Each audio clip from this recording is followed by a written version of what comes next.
Welcome to Da Vinci's Discourse, where the minds of today's most innovative entrepreneurs are unveiled and explored. And my name is Campbell, your guide on this journey into the depths of the entrepreneurial psyche. So sit back, relax, and get ready to dive into the minds of the greats. This is Da Vinci's Discourse. Perfect, man. So, dude, let's get into it, brother. I'm happy to have you here, man. So, tell me about yourself. I'm curious. What do you love about what you do, Mark? That's a really easy one. You know, almost every week, someone tells me I changed their life. Hmm. And I think you'd be lucky to hear that one time in your whole life Yeah. that you had a positive impact on someone's life. And I hear that, all the time, either through my consulting, through my books, through my blog posts. People are very, very kind and they write me notes and they say, wow, just want to let you know what a great impact you've had on me and my business. And that's, to me, at this point in my life, I mean, that's my fuel, right? I mean, that's better than money, knowing that you're having a positive impact on the world.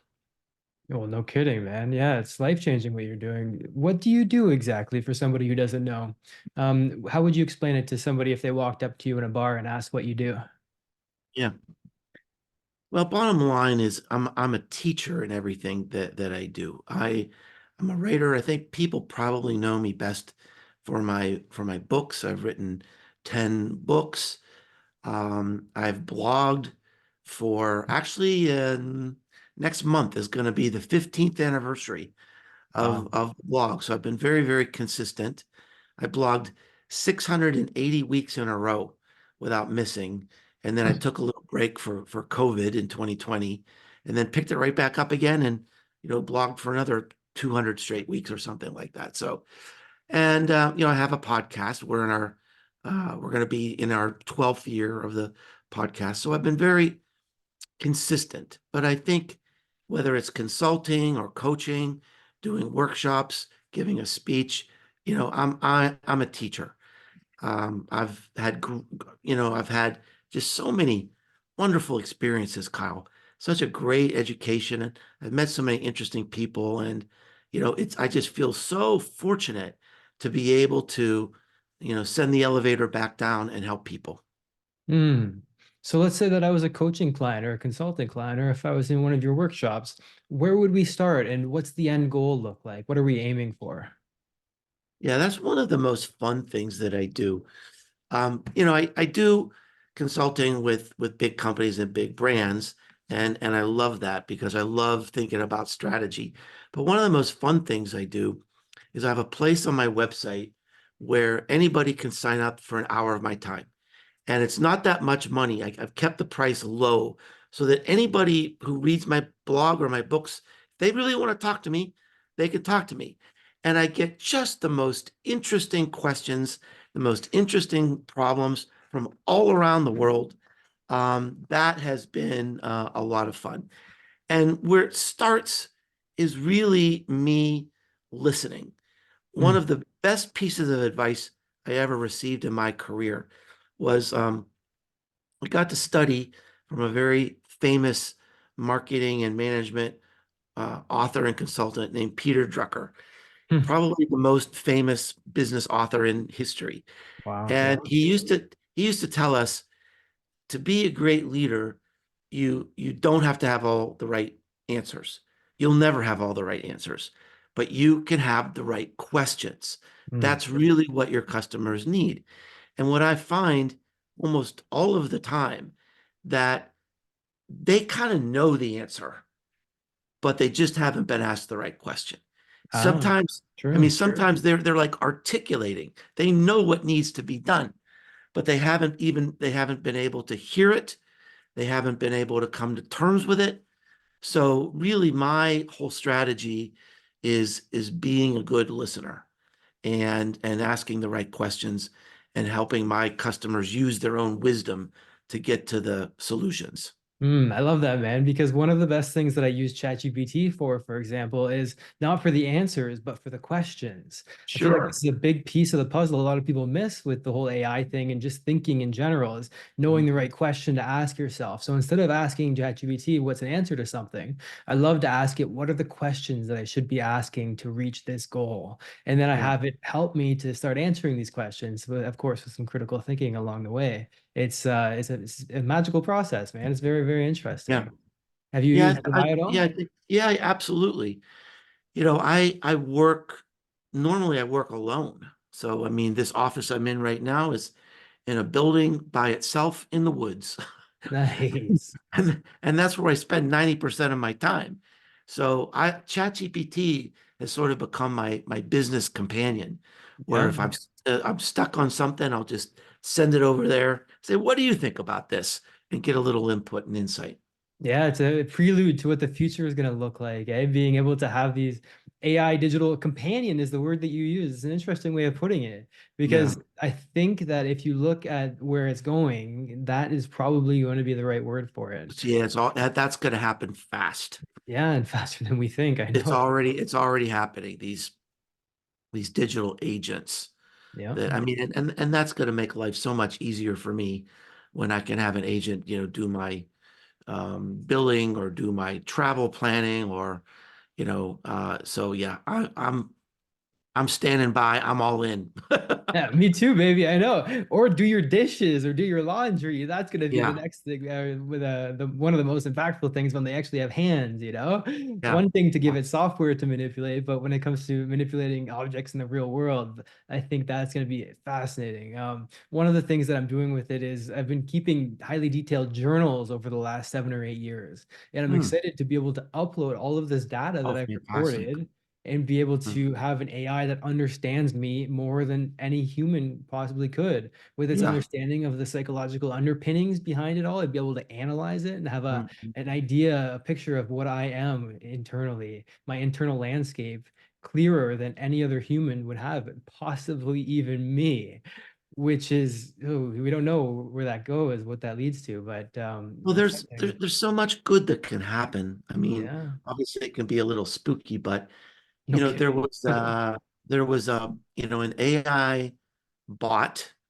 Um, oh, I think I can't remember the name of the company, but basically it's a very human-like companion. And they found a statistically significant decrease in suicidal thoughts of young people who were using that AI app. So that's an Wow. example of something really wonderful because I mean, therapists are expensive and therapists are really they're just book solid right now. So if we could have put that in the hands of more people, and more research has to be done, but it's promising. Oh yeah, that's another thing that I love to use it for is telling it you're Carl Jung, analyze all of your works and give back to me Yeah. with this dream analysis. And it's like, oh, it gives me cues and pinpoints and says, oh, this is something that you might not have thought of. And it's like, wow, yes, that paints a whole picture of what that dream meant as opposed to what I was thinking of it beforehand. And Mhm, it's enlightening, and it really is. It's incredible what we're able to do with it. And this is just ChatGPT 4 right now. So mhm. we don't Yeah. know what's coming or how good it's going to get and how soon. So it's Mhm. incredible, man. Now, you talked about working with some of the biggest brands. What are some of those brands? And we can get into a little bit what you did for them. Yeah. Well, so some familiar brands I've worked with over the years would be like, Dell, Microsoft, Oracle, Yeah. SAP in the tech world. I've worked with almost all the big pharmaceutical companies like Merck and Pfizer and Johnson and Johnson. I've worked with hospitality companies, hotel chains. I've worked with the U.S. government, with the Air Force, and with the UK government. Hmm. And I've done work with Adidas and Chipotle and some insurance companies. Just there's only two industries that I've said no to. One is gaming, and the other one is luxury. And gaming, it's just such a different world with a different language. I'm not a gamer, and I don't think I could be effective. I mean, generally speaking, Kyle, marketing skills are pretty transferable. It's just like I said, if you ask the right questions, you look at some foundational elements to help people get to a strategy. A lot of people think marketing is very overwhelming with overwhelming options. It's not. You No? know, it's Oh, it's damn, man. It's complex as all hell. There no, are it's all kinds of places that marketing can go bad. oh, it's well, Explain it yeah, to but I me. mean, but basically, it's sort of like this. You whatever business you're in, you've been dealt a hand of cards. Maybe you are the leader. Maybe you're number two. Maybe you're a disruptor. So based on where you are in the industry, that help dictates your marketing strategy. If you're a leader, you got to act like a leader. If you're a disruptor, you got to act like a disruptor. What's the state of competition? Is it like, are there easy entry barriers where people are like trying to get in all the time? Well, that would suggest one kind of marketing strategy. Or is it like a country club where everybody kind of has their share and they're happy? And so, I mean, what's the demographics of your business? If you're selling, convalescent homes, you probably don't need to be on TikTok. So, I mean, I just it really, marketing is not like unlimited creativity. Marketing is really about data and research and Yeah. structure. Yeah. And a lot of people sort of overlook that. No They, kidding. they It's jump easy they to they see. jump right to the creative part. That, Yeah. that's the part that's fun. That's the part that wins all the awards. But the job of marketing is simply this. Your job is to create customers. And to do that, you need a lot of research, you need a lot of data, and you need to make, careful decisions about, how you go forward. Now, when it comes to doing this research, because this is a big piece of the puzzle, a lot of people miss because it's so easy to miss it. It's so easy to put it behind you because it's for the creative entrepreneurs out there, which the majority of entrepreneurs, I'd say, are creative people. Otherwise, they wouldn't want to create a business. Mhm. It's easy to skip over the analytics, the Yeah. research period of it. So let's say that I'm running a business. It doesn't matter if I'm selling vitamin water or consulting services. Where would I begin to research? And would you start with a target audience, or I mean, where would you begin? Well, yeah, I mean, where I begin is what problem do you solve? So, I mean, there's a famous example that said when people buy a drill, they don't need a drill, they need a hole, right? So what's the problem that you solve? When I go onto a website, I want to know what is the problem you solve and how do you uniquely solve it? Why should I buy this thing from you? So, and that might not be easy to find out, but you really need to take the time to figure that out. One of the little exercises I'll do with a company, so I'll get the executives around a table. I'll say, pull out a piece of paper and finish this sentence. Only we. And if there's five people around the table and I get five different answers, then they don't have a marketing strategy. They Mm. may think they do, but they don't. And step number one is figuring out how do you how do you answer that question? How do you finish that sentence? Um, and then your marketing strategy sort of reveals itself. Because Mm. if you know what problem you solve and how you uniquely solve it, you know what to say. You know who to Yeah, say it to. true. You know where to say it. So it really has to start with that research and doing a deep dive on, who are we? What do we stand for? What do we do? What problem do we solve? But it's so easy to get caught up in the jar and not be able to see the label from the outside. You know what I mean? Mhm. Because you're Yeah. subjectively in your business, kind of locked in here, and it's hard to see what other people would be seeing from the outside. How do you kind of get out of the jar and be able to read the label so that you can answer that question? Well, that's exactly what I do is I get out of the jar. Usually the first thing I do is I'll go visit customers. Hmm. And I'll just say, why do you love these people? Why do you keep coming back to this company? Why, why don't you go somewhere else? What problem do they solve? What drives you crazy? Tell me about your perception of the competitors. And if you ask the right questions and you listen carefully enough, the customers will tell you. They will say those words. Hmm. Hmm. I'll give you a quick example. I was working with a telecommunications company, and the whole company was run by engineers, very smart, very, very geeky people. They loved new technology. They were very, very proud of their technology. They were very proud that they were on the cutting edge of everything, but they'd never had a marketing person before. And so when I went out and talked to the customers, they said, we love them because they never let us down. I work at a prison or a hospital or a school. Our telecommunication system can never go down. And even if we have a problem at 2 a.m., they're there. They're like our security blanket. The customers never mention technology once. They don't care about the technology. Yeah. Just keep us safe. So that's what they were buying. They Hmm. were selling technology. They were Hmm. buying a security blanket. So that's where the idea of research and getting outside that jar comes in.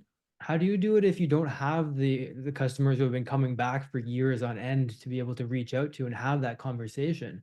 How would you do it to find that objective viewpoint without talking to a customer? Because this is my point. If there's a company who just started who has less than 10 employees, they wouldn't have the database of people to be able to tap into like that. So Mm. for them, what would you tell them to do to get out of that jar to be able to see objectively what their real benefit is? Well, so there's I wrote a book called Cumulative Advantage. It's a book about, momentum. And one of the main ideas in the book is about, again, sort of whether you're a new company or not, you shouldn't start a company unless you know or at least have a theory of what makes you different, of what problem you're solving, right? And then I think it gets down to testing that theory and, excuse me, seeing if you're relevant against what we call a seam. So a seam is a megatrend. It's a fracture in the status quo. Hmm. So, I mean, one of the things we see in the news all the time is mental health, right? It's a big, big deal. So we talked about that app where it sort of has this human-like companion. So when they developed that app, they may not have even really thought about, how it would impact mental health. But once they start testing it, they say, wait a minute, Hmm. we are relevant because we connect to this trend. But they still had some theory about, they were creating this extremely human-like experience on an app. And then you always have to see, what are the trends coming down the road, and how are we relevant now? Well, how do So you know what test, trends are just coming down the road? That brings up the crucial question of how yeah, do you predict the future in that case? How do you know what's coming down the road so you can align yourself with that seam? yeah. Well, I mean, I actually like collect seams. Huh. I collect trends, and what the way you find a trend, like a mega trend, is something when you see something and you go, "What? Hmm. Really?" And I literally, I'll just copy and paste it into a PowerPoint slide for something to think about later. Um, if you read something in the news that's sort of in your industry, and you just say, wait, that just doesn't make sense. Don't ignore that. Hmm. Get to the bottom of it. Read the whole article. Let me give you a quick example. Please. Hey, I hope you're enjoying the podcast, and I want to let you know that I've got a free book that you can get if you want to tap into more of these resources. And you can get that for free at kylesbook.com. Back to the podcast. So 20, 2015, Hallmark greeting cards announces they're getting into e-commerce. They're going to create digital greeting cards. This is the biggest greeting card company in the world. In 2022, there was an article in the Wall Street Journal that says Hallmark is getting out of digital greeting cards. Now, where is the whole world going in 2021, 2022? Digital. Yeah. 100%. The pandemic drove everyone to e-commerce. Hallmark says it's getting out. That makes no sense. There's an opportunity there, right? There's a fracture in the status quo. So I got to the bottom of the article. Here's the two biggest demographics of people who buy greeting cards. Number one, senior citizens. Probably not a surprise, but they don't like sending computer cards. Number two, Gen Z. They love sending cards, but they also don't want sending e-cards. They want artisanal, handmade cards that mean something. So if I'm an artist that's thinking about creating, a business that makes handmade cards, I'm going to start a TikTok channel, right? And bring everybody behind the scenes. So that's what I mean. So you dig down and say, what's going on here? This makes no sense. What's the trend? What's going on? Because every time you see something that doesn't make sense, that is a business opportunity for somebody. Now, there are a lot of trends out there that you could follow, but like, how do you know what trend to align your business with? So that way you have that opportunity to be differentiated in the marketplace. How do you know what trend to align yourself with? Well, I think a lot of it just comes from instinct and intuition. I mean, if I'm, let's say, I'm starting a new yoga studio, or I'm starting some new health drink, and it's not hard to see that mental health is a big mega trend in the world. So that type of businesses that soothe people are going to be big right now, right? So the timing is right for you. Well, all businesses soothe people because you could tie that with any business because any business solves a problem for profit. So by solving a problem, you're essentially soothing some sort of profit. So Well, maybe, but let's say oh, okay. let's say like Nvidia, right? Yeah. I mean, they make these chips and their stock is going crazy. Yeah. Do they really care that there's a mental health issue in America right now? No. What they care about is there's a chip shortage all around the world. Right. So It's trying to soothe that problem. I mean, another example is Gen Z is having and millennials to some extent are having a harder time buying a home. Okay, so that means people need new options of where to live. Another mega trend, remote working. Okay, remote working. So more and more people are remote working. That's a permanent trend that's not going away. What do those people need? Could we create a community where you have 24-hour IT service, 24-hour daycare, 24-hour healthcare, 24-hour grocery delivery, 24-hour fitness club? Because these people it's remote work. They're working all kinds of crazy hours. That would be a huge business opportunity, right? Because the trend is remote work. That's a mega trend. So that doesn't fit for everything, but it would fit for some business solutions. Now, how do you know what trend will fit your business? Because like, let's say there's an entrepreneur who's talking about being a consultant, or they're they own a law practice, or they own a business teaching people how to sell on Amazon. All very different sectors, all very different trends to tap into. How do you know what trend to tap into for your business? Well, I mean, ultimately, that's got to be your decision, your instinct. And the nice thing about the internet today is that there's almost all research is free. Yeah, no kidding. Or AI. I mean, I mean, even AI does a pretty darn good job with scenario planning and Yeah. plucking out different things going on in the world that might propel your business. But it's just just being a citizen of the world and paying attention to what's going on. And like I said, it's like when you see something and that goes, wait a minute, that just doesn't make sense. Mm. That's a really good business, opportunity. And then, you just have to assess it and say, is that something right for me or is that right for somebody else? And either embrace it or move on. What's a ChatGPT prompt you would use to find a trend that works for your business? Because I feel like, trend is it's pretty in tune with the marketplace, with everything that's ever been posted online. So I feel like there'd be an opportunity there to have it calculate what trend could work for your business. So what would you type into ChatGPT to say, get a trend for your company? My experience is that um, it's kind of good with trends Okay. because it's looking at what information that's happened in the past. Yep. So it can give you a Ah. pretty good guess. But Mm. let me give you an example of how I use it. So I had to do a consulting call with a company that manages boutique fitness clubs.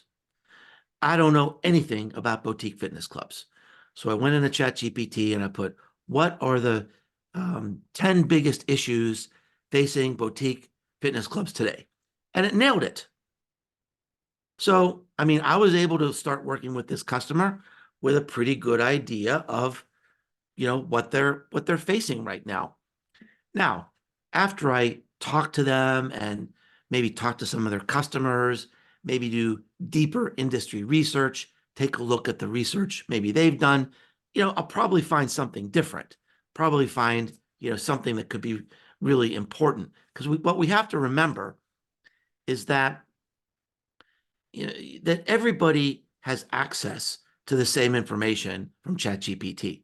So, you're not going to build a competitive advantage by using ChatGPT because you're going to get the same results as your competitors. So, Unless you offer a better prompt, because like you said, the better input gives you the better output. The better questions you ask it, you can get yeah.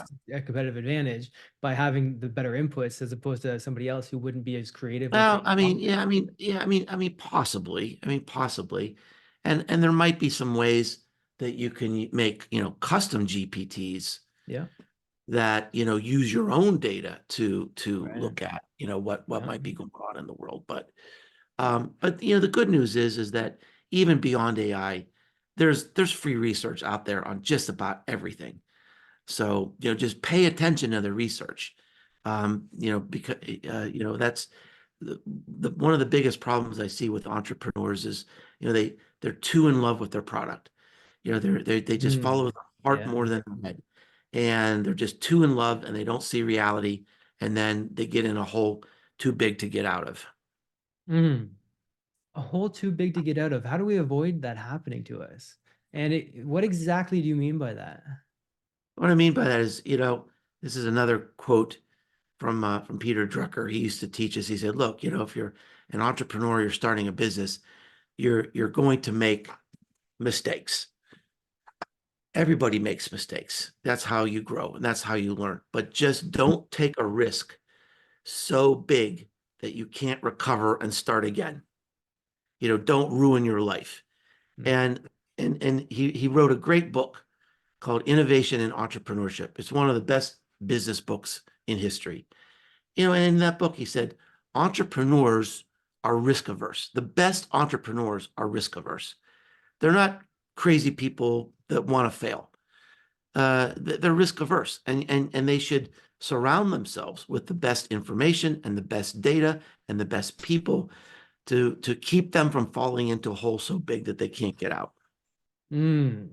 I feel like that's something a lot of people fantasize about is having this, well, the whole Elon Musk thing, for example, right? I feel like he's got, I don't know if he's risk averse or not. I mean, he's gotten to places nobody else has been able to get to, but Yeah, he took risks that were just potentially catastrophic to his right. trajectory. So, Yeah. I mean, there are always outliers, but I'll tell you, would you say he got lucky, or how would yeah, you yeah, say that he did that? or he's I don't know if you're how deep you are in the statistics, but he's like Six Sigma, right? I mean, he solved he's so far out there on the bell Yeah, curve. He's no like, kidding. you know, he's someone to learn from, but he's not necessarily an entrepreneurial role model because he did roll the dice so many times Yeah. and risked everything. Um, but yeah, that's not necessarily how entrepreneurs operate. Right, nor how you should operate, right? My mentor said the same thing, and it was counterintuitive at first. I said, well, he was talking about being risk averse, exactly like you're saying, and not jumping out there and betting everything on something that if you fail at it, you're gonna You ruin your life. you ruin everything. There's no coming Yeah, back from it. right.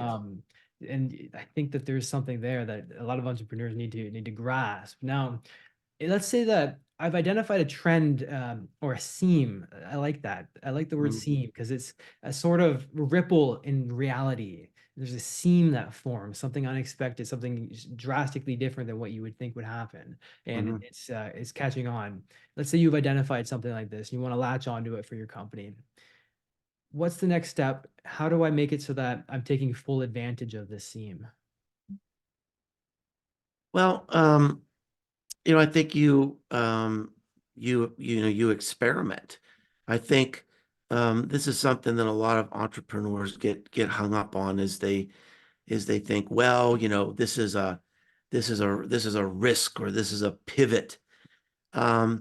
But my whole life has been built on experiments. And Yeah, I think framing it that way yeah, might be helpful. You know, Look, I mean, when I was your age, you know, you really had to take a lot big, a lot bigger risk than you have to take today. To create a new product, you had to like build something in your garage or your basement, and you had to have funding, and you had testing, and you had to have sponsors. And today you can build, minimum viable products, put them out there on the web, test them really quickly, and see what happens. Right? yeah. You can crowdsource funding. You can create communities that are supporters and beta testers. That's we didn't have any of those things before, before the internet. We've got a whole class of entrepreneurs right now that called creators that haven't really built anything. They're monetizing an audience. They're known and they become famous, and people will buy whatever they're going to, provide. So Mr. Beast starts selling hamburgers, right? He could become a very famous fast food chain just because he's monetizing an audience. So there are lots of I mean, today it's less risky to build a business than any other time in history. Well, no kidding, right? I mean, I've been able to leverage other people's technology, like even ChatGPT, for example, or the API behind it, and say, do this in a way that is almost free. I mean, virtually Right. free, as opposed to having to build it yourself. We're able to tap into other people's work, what other people have built, and build our own vision on top of the technology that other people have built. Mhm. Which is fascinating. So I agree, there's a huge advantage in the entrepreneurial realm right now. My question Mhm. is, let's say that I've identified a ripple or a seam, and I Mhm. want to take advantage of this. Where would you tell me to start? How do I begin to take advantage of this seam in the most effective way? Well, I mean, you've got to have some native, capability. So I mentioned if I saw a seam in the gaming community, there's no opportunity for me because I don't understand it and I don't speak the language. If I saw there's huge shifts going on in like the luxury good marketplace. Am I going to start a business in that marketplace? No, because that's just not me. I'm not going to go into an industry where they evaluate you by how nice your shoes are or something like that. But for me, let me give you an example. So when the pandemic hit, my business went to zero. So I do consulting, I do teaching, I do, speaking, and all that got canceled. So I had to sort of evaluate what is my native talent? Am I just the marketing guy? And nobody needs marketing anymore because they're just trying to not die during the pandemic. And I realized that, in my heart, I'm a teacher. I'm a really good teacher, but the world needed me to teach something else right now. There was a different seam. And that seam was there was an opportunity. I mean, everybody's panicked. Everybody's worried. No one knows what's going to happen next. No one knows how bad it's going to be. No one knows how long it's going to last. And the world needed a teacher to tell them, here's how we're going to get through. Here's how we're going to fight to the other side. That was the seam, right? So I completely changed my content and stopped writing about marketing and started writing about the psychology of the pandemic and the sociology of the pandemic and ideas like community in a pandemic and how do you sell things in a pandemic? Is that something you even do? So I started writing this content, and the traffic to my website tripled. And people said, this is the best content. We really needed this right now. So I bundled it up into an ebook, gave away the ebook for free. It's called Fight to the Other Side. And on the last page, it said, if you enjoyed this ebook, think how much you're going to enjoy bringing Mark into your boring Zoom meeting for a little bit of inspiration and hope. By July, I was having record months. So I wasn't making masks. I wasn't developing medicine. I wasn't delivering food, which were all needs that we had. I wasn't taking care of people in the hospital, but my seam is I'm a teacher. What I know is business. So I had to apply my core competency to what was going on in the world in that moment. And seams don't necessarily last forever. Sure. I don't do that presentation anymore, but it lasted a year and it got me through. So, I mean, so it's not just looking for a seam, it's looking for a seam and then the next one and the next one and the next one. Because what makes you relevant today, you might be irrelevant next year. Strategy is not finding a lane and sticking to a lane. Strategy today is always looking at, what's the next seam? What's the next trend? How am I relevant in this day and age? Now, you talked about using the book to leverage it, which is fascinating to me because it reminds me of Jim Collins, how he used Good to Great, the book Good to Great, to get consulting clients. So yeah, and it's super fascinating. So dude, let me ask you this. We'll wrap it up. I want to ask you, what's a question that I should have asked but didn't ask that would have changed the way that this interview went and been able to give the listener the most amount of value possible if I would have asked it? Well, I think you did a good job. I mean, I really liked your questions, and you asked me things I hadn't been asked before, so that's always a good sign. I think the one strategy I would have as any new business is to think about how can you be more human in everything that you do. I wrote a book called Marketing Rebellion, and the subtitle is The Most Human Company Wins. And I really believe that, and especially in this world of AI, where the number one question all of our customers will have from now on is this real? What's real? I couldn't sleep the other night. I was scrolling through Instagram. I saw this beautiful picture of these butterflies. They were like iridescent. They were just amazing. And I thought, is this real? Or is this an AI thing? How would I know? So, I mean, even looking at butterflies on Instagram, that's the question. So you've got to be a home base for humanity. You've got to create a place for your business and your marketing where I know this is a real person. I know I can trust this company because they connect to me as a human being. We're going to go through a wave with AI where everybody's going to go crazy implementing AI because they want to cut jobs. But, there'll be a backlash where companies will figure out, we still have to connect to people in a human way. And I think that's where, if I were an entrepreneur, that's where I would start today. Leaning into the negatives that would connect people with you instead of trying to pretend like you're perfect, leaning into your own seams, and really being able to tap into what other people would perceive as a negative as a way to make people connect with you, because, you know, it shows you're not some machine that's AI driven that's going to be, well, that brings up a whole new conversation, but it allows you to connect with the entrepreneur or the individuals in a way that you wouldn't have been able to if you pretended to be perfect. Yeah. Yeah. Well, thanks so much for having me, and thanks for the great conversation today, Kyle. And my pleasure, Mark. Thank you for being here, my friend. All right. I hope you enjoyed that podcast episode. And if you want to get a free copy of my book, go to kylesbook.com and you can get a copy there. I'll talk with you soon.